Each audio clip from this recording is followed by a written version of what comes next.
Hello guys, in the last video we have seen a behavior of the instance context in inheritance in only single object. Only one object we created there, and within that single object only the total instance context we have seen in the case of inheritance.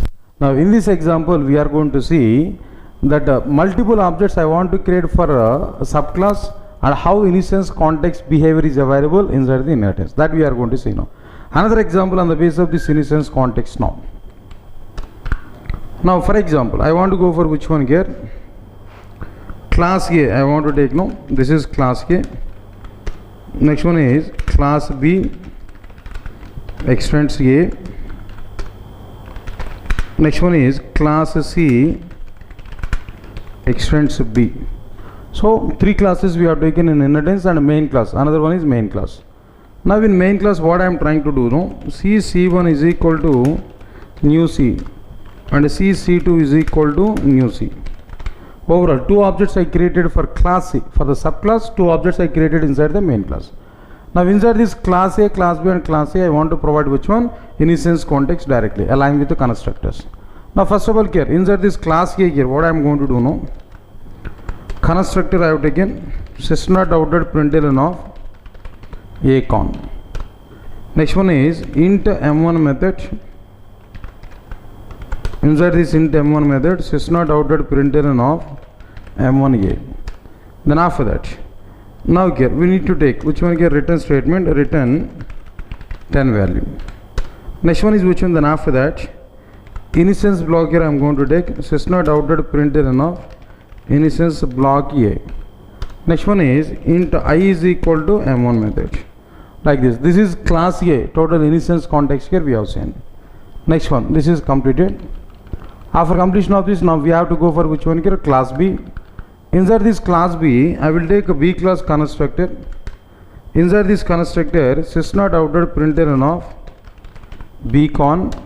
Next one is which one? Instance context here. Instance block here we have taken system.out.println of IBB. Then after that, int m2 method here we have taken. Inside this system.out.println of m2a, m2b. Now return 20. Then after that, we need to go for which one here? Int j is equal to m2 method that we have taken. So class B I have taken inside this constructor, instance block, instance method and instance variable. The total instance context I provided inside this class B. Next one is after this class C. Inside this class C, I want to provide C class constructor system.out.println of C con. Then after that, int m3 method. Inside this m3 method, system.out.println of m3c here we have taken. Now here return 30. Next one is after completion of this, another thing is which one here? Int k is equal to m3 method. Now constructor, that means instance block here we have taken. System.out.println of IBC here we have taken. So inside this class C also one constructor, one instance method, instance variable and instance block here we have taken. That's okay. In a main class and in main method, overall how many objects here we created for particular class? Overall two objects here we created. That's okay. Two objects here we are creating. Now between object to object one line space here I want to get. Whatever the output here we are going to generate with object 1 and whatever the output we are going to generate with object 2. Between these two one line space I want to provide. That's why system.out.println statement I have written directly. That's okay, fine. This is the total program kernel. In this program, I included total instance context at each and every class inside the inheritance, and the difference between previous example and present example is which one? In present example, I created two objects for class C, but in the previous example, I created only one object for class C. Now let us understand the total flow of execution, how this flow is going on clearly. Right, sir? If I compile this total program, how many dot class files here we are able to get? Number of classes are 4, so 4 dot class files are created. A dot class, B dot class, C dot class and test dot class. These files are going to be generated. When we are trying to execute test class, first JVM will load test class bytecode to the memory. But before loading test class bytecode to the memory, first JVM will load object class bytes go to the memory. Why? Because common and default superclass for class test is which one? Object class only. First JVM will load object class bytes go to the memory. After loading object class bytes go to the memory, and JVM will load test class bytes go to the memory. After loading test class bytes go to the memory, JVM will execute which one? Their main method. When JVM is executing main method, then immediately inside this main method JVM will encounter first object creation statement. C1 is equal to new C constructor. JVM will execute which one? First object creation statement. When JVM encounter this object creation statement, first JVM will identify to which class we are creating object. That class name is which one? Constructor name. Then immediately JVM will load that constructor C class bytes go to the memory. First of all, JVM has to load C class bytes go to the memory. We know already one point here. In the case of inheritance, whenever we are trying to load subclass byte code, first JVM will load superclass bytes code to the memory. After that only JVM will load subclass bytes code to the memory. So before loading C class bytes code to the memory, first of all JVM has to load B class bytes code to the memory. Why? Because B class is superclass for our C class, no? So first JVM has to load B class bytes code to the memory. That's fine. Now here class B is available. Before going to load B class bytes code to the memory, again JVM has to load which one? A class bytes code to the memory. Why? Because class A is a superclass to class B. Okay, fine. Now JVM has to load A class bytes code to the memory. Again the same point. Before loading and A class bytes code to the memory, first JVM has to load which one? Superclass bytes code to the memory. What is the superclass for our class K? Superclass for class K is which one? No explicit superclass is available. So default superclass is available here. What is the default superclass for our class K? That is object class. First JVM will load object class bytes code to the memory. After loading this object class bytes code to the memory, JVM will load A class bytes code to the memory. After loading A class byte, okay fine. At the time of loading class A bytes code to the memory, if you have any static context, first JVM will load, JVM will execute the static context at the time of loading A class bytes code to the memory. Okay fine. In this example, no static context is available inside this class K, so nothing is going to be executed while loading A class bytes code to the memory. Next one, JVM has to load which one? There B class bytes code to the memory.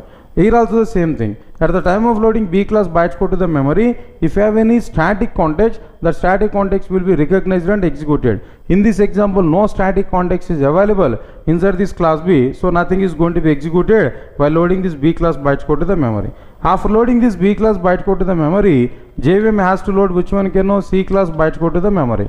At the time of loading C class bytes code to the memory, if you have any static context, the static context will be recognized and executed. No static context is available in this example. No output will be generated while loading C class byte code to the memory. Now all the classes byte codes are loaded.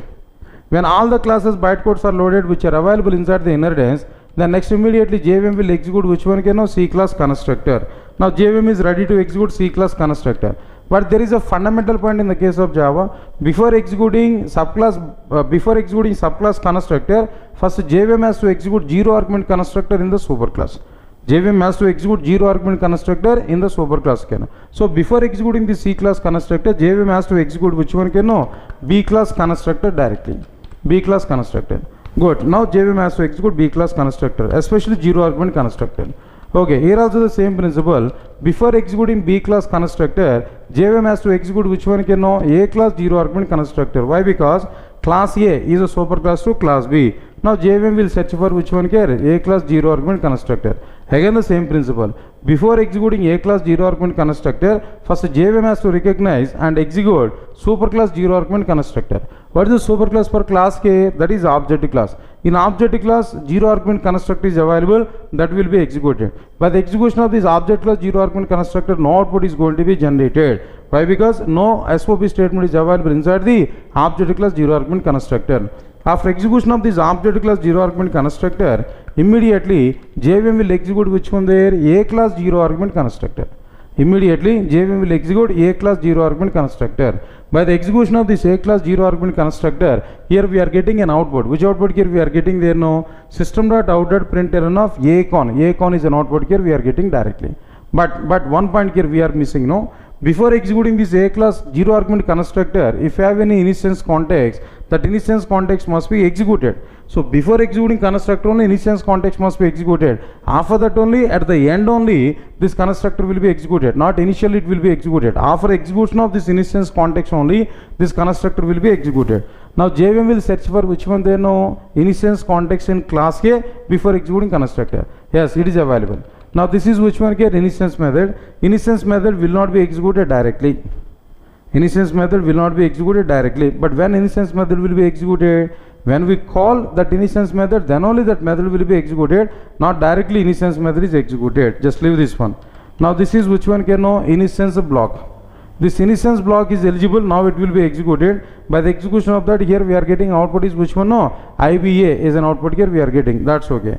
Next one is which one here? Instance variable. Into I is equal to M1 method, instance variable. Now it is executed. Now here M1 method call is identified, so M1 method must be executed. Now here M1 method is available, and here output is which one there? No, system.out.println of M1A, and the return 10 is available. The 10 value will be assigned to I variable. Okay, fine. Instance variable is also be recognized and executed. At the end, constructor will be executed. What about this constructor here? No, SOP of Acon. Now Acon output here we are getting. So with respect to class A instance context, which output here we are getting directly? IBA is the first output, M1A is the second output, and Acon is the next output. This output here we are getting with respect to A class instance context. So by this A class 0 argument constructor is executed. After execution of this A class 0 argument constructor, JVM has to recognize and execute B class 0 argument constructor. B class 0 argument constructor. But we know already the point now. Before executing this constructor, first of all, instance context must be recognized and executed if you have any instance context. Yes, in class B, we have instance context. First of all, JVM must recognize and execute instance context inside the class B. So what about this instance context now? First one is which one here now? It will be like instance block. Now it is eligible. So output is which one here now? IBB is an output here we are getting. Next one is which one there? No, instance method. Instance method is eligible but required method call. Why? Because in Java methods won't be executed directly. Methods will be executed when we call methods. So method call is mandatory. Leave this one. Next one is which one? Then after that into J is equal to M2 method. So instance variable is recognized and executed now. Now JVM will execute which method here? No, M2 method. When M2 method is executed, immediately flow of execution will come to which method there? No, M2 method. Inside this M2 method here we are getting output is which one? No, M2B is an output here we are getting. Next one is which one? The return 20. The 20 value will be assigned to which variable there? No, J variable directly. So instance context is executed. At the end, constructor will be executed. That constructor is which one here? No, and B class 0 argument constructor. Now system.out.println of Bcon is an output here we are getting. With respect to B class instance context, which output here we are getting now? IBB, M2B, and next one is which one there? Bcon is an output here we are getting. After completion of this B class constructor execution, JVM will execute which one there? C class 0 argument constructor. JVM has to execute which one there? C class 0 argument constructor. Okay, but before going to execute this C class 0 argument constructor, if you have any instance context, first of all JVM will execute that instance context. After that only JVM has to execute which one there? No, constructor there now. Now here first one is which one here? Instance method. Directly instance method will not be executed. If you want to execute instance method call is required here. When we have a call, then only method will be executed. Leave it. Next one is which one there? No, instance variable is available. Along with that instance variable, instance method call is identified there. When instance method call is identified, immediately that instance method will be executed. By the execution of this instance method here, output is which one? No, system.out.println of M3C output here we are getting, and return 30 is a value here we are getting there. The 30 value will be assigned to which variable there? No, K variable. 30 value will be assigned to which variable here? No, K variable directly. It's okay. 30 value here we are getting there. After getting this 30 value, then what next one here? After completion of this, instance block is identified. Inside this instance block, that output is which one here? IBC. Here we are getting there directly. By the execution of this total part here, after completion of the total instance context at the end, JVM will execute which one? Constructor. What is that constructor now? System.out.println of Ccon. With respect to the C class instance context, which output here we are getting? The very first output is which one? M3C we are getting. Next one is IBC. Then after that, what next one here? Ccon is an output here we are getting there. So this is overall that behavior of the instance context in inheritance with respect to the first object creation. Now tell me overall, with respect to the first object creation, which output here we are getting there now? The total output would be like which one, you know? First output is like IBA, M1A and A-con. Next one is which one there? IBB, M2B and B-con. Next one is which one there? Then after that, after completion of this, right sir. Next one is M3C, M3C, IBC and C-con. This is the first output here we are getting there after completion of it.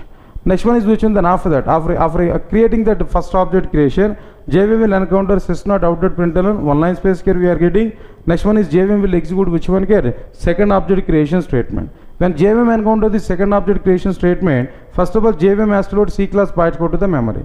But we know already one point in the case of Java, for a particular class bytecode will be loaded only one time. Bytecode will not be loaded more than one time now. Already C class bytecode was loaded, so JVM is not required to load C class bytecode to the memory. So second object creation does not require to load bytecode again. Why? Because already in the first object creation bytecode was loaded. Once one time that bytecode is loaded, it is not required to load again and again same class bytecode. So C class bytecode is not required to be loaded. When C class bytecode is not required to be loaded, B class bytecode is not required to be loaded, and A class bytecode is also not required to be loaded. So all the bytecodes are not required to be loaded. Whenever bytecodes are not required to be loaded, if you have any static context at each and every classes, no, second time the static contexts are not going to be executed. It's okay, fine. So class loading is not required, static context is not going to be executed. Now constructor call is identified here again. So again what happened there? JVM has to execute C class 0 argument constructor. But before executing C class 0 argument constructor, we have already class B as a superclass. So B class 0 argument constructor will be executed. And before executing B class 0 argument constructor, we have already superclass A class 0 argument constructor has to be executed. A class 0 argument constructor, object class 0 argument constructor will be executed. After execution of this object class 0 argument constructor only, A class 0 argument constructor has to be executed. But before executing A class 0 argument constructor, if you have any instance context in class A, that instance context has to be executed. Same process will be repeated here. So output will be which one can know? IBA, next one is M1A, and finally A-con. This output we are getting. So by the execution of this A class 0 argument constructor, now JVM will come to which one they know? B class 0 argument constructor. But before executing B class 0 argument constructor, if you have any instance context, that instance context will be executed. So first one is which one there? Instance block, no? IBB is available. Next one is which one there? M2 method call is identified. This M2 method will be executed, M2B. And finally which one here? B class constructor. So IBB, M2B and B-con output here we are getting. Next one is after executing B class 0 argument constructor, now JVM will execute which one here? C class 0 argument constructor. But before executing C class 0 argument constructor, first JVM will execute which one there? Instance context. First one is which one there? Instance method. Method won't be executed. Here method call is identified, M3C output here we are getting. Next one is instance block is available, that is IBC. And finally C-con is available. With respect to the second object creation for class C now, which output here we are getting overall? That overall output would be like which one here? So first output is which one? IBA, M1A and A-con. And next one is which one there? Directly IBB, M2B and B-con. And next one is which one? Then after that M3C, IBC, and next one is C-con. This output here we are getting there. So same output two times here we are getting. In this program same output two times we are getting. One is with respect to the first object and another one is with respect to the second object here. If you run this program, here we are getting same output two times here. IBA, M1A, A-con, IBB, M2B, B-con, M3C, IBC, C-con. Same output here we are getting once again in the case of our program. So this is the total awareness on instance context flow inside our inheritance clearly.